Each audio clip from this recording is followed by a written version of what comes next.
बहुत समय पहले की बात है। नवंद्री नामक एक सुंदर राज्य था, जहां की राजकुमारी का नाम था दिव्या ज्योति।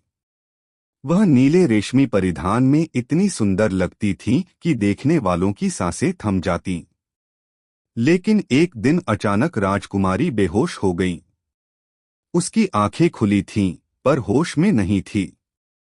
राजा ने देश देशांतर के वैद्यों, हकीमों और तांत्रिकों को बुलाया, लेकिन कोई भी यह नहीं समझ पाया कि राजकुमारी को क्या हुआ है। उसी समय एक साधारण लेकिन आकर्षक युवक दरबार में आया, जिसका नाम था सिबा।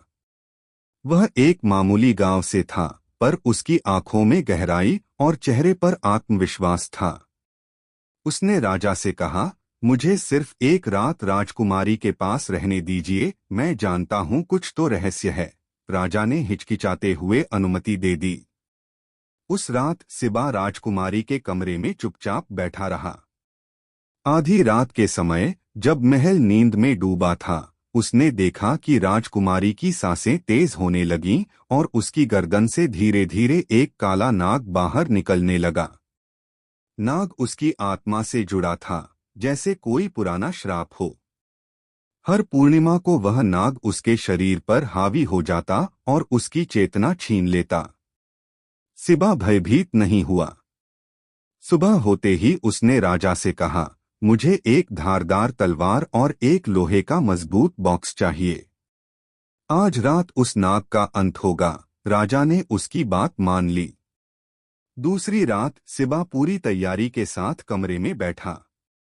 जैसे ही आधी रात हुई, नाग फिर से बाहर आया। इस बार सिबा ने बिना देर किए तलवार से एक ही वार में नाग को काट दिया और तुरंत उसे लोहे के बॉक्स में बंद कर दिया। फिर उस बॉक्स को अग्निकुंड में डालकर पूरी तरह राख कर दिया। राजकुमारी की आंखें खुलीं। उसकी सांसें सामान्य हो गईं और चेहरे पर जीवन की रोशनी लौट आई। वह मुस्कुराई, पहली बार किसी को देखकर। अगली सुबह पूरे राज्य में उत्सव मनाया गया। राजा ने घोषणा की कि जिसने उसकी बेटी को नया जीवन दिया, वही उसका जीवन साथी बनेगा।